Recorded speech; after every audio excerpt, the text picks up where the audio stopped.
Noah Syndergaard is here. The hair is flowing in the wind. It's a little bit windy down here in Port St. Lucie. Great to visit with you, Noah. Yeah, fresh out of the shower, too. Well, listen. Humidity's not my friend right now. No, I understand that. So let's begin with what's going on here in camp. And we were just talking before we came on.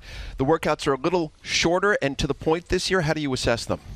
Yeah, the workouts this year are great. Quite a bit shorter, kind of limiting the time we have on the field. A lot less standing around time as pitchers. That typically gets a little boring.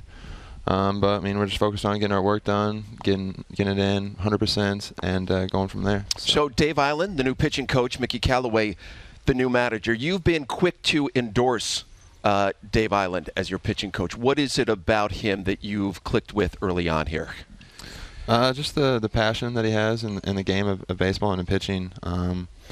And one of my attributes that I use in pitching is being able to establish the inside part of the plate, and that's something he advocates quite a bit. And I mean, just listening to him talk about throwing inside kind of just fires him up, which fires me up in the inside as well. So it's going to be a fun season. It's a perfect match right there. I think talking about off-season training and having the opportunity to train maybe a little differently, can you talk about that, maybe some things you've learned along the way?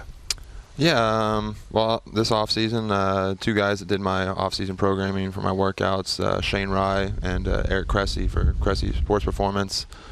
I would come down to Florida once a month to get a new program, go back to either Dallas or New York, where I was training up there, and using that program for a month and just kind of repeating that cycle. Workouts were great. My body feels unbelievable. Workouts were still challenging, taxing the body, still feel very strong, but just strong and flexible in the right spots. I was going to ask you about pushing and competition. Now that Jason Vargas is here, it would appear somebody at the back end might get pushed out of the rotation. What's your take on competition, and can it be completely productive, or can some guys get caught up in that? It's just the way you look at it. I mean, attitude's a choice.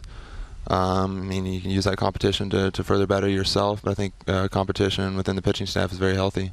Last year, dealing with injuries for the first time for yourself, is there anything that you've learned from that experience that you might do a little differently?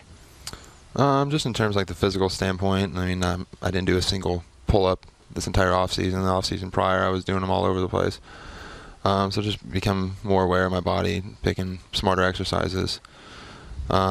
I mean, just being able to handle that adversity because, you know, like you said, it was my first injury or serious injury. So it was a little difficult to comprehend a little bit, but it's all about how you handle the adversity. And how frustrating was that for you? I mean, to have to sit back after feeling like spring training, you were ready to take that next step, and then for the next 4 months, you could only watch. No, it's super frustrating because, you know, you want to be out there helping your team win ball games, but I mean, at the same time, I mean, at the point you're hurt, you can't do much about it. So it's all about just controlling the controllables.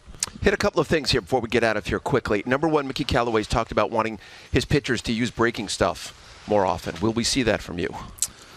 I think it just kind of depends on the scenario of the game, who's hitting, and what I got working for that day. I mean, if my fastball command's not the greatest, but I got a good breaking ball, then I'll probably be throwing more breaking balls. And what you learned, and Nelson hit on it right there, from last year. As you reflect on that, do you think what you learned last year will help you as you move on in your big league career? Most definitely. I mean, anytime you have to handle something in your life like that, whether it's an injury or something else, I mean, you really come out a better person at the end.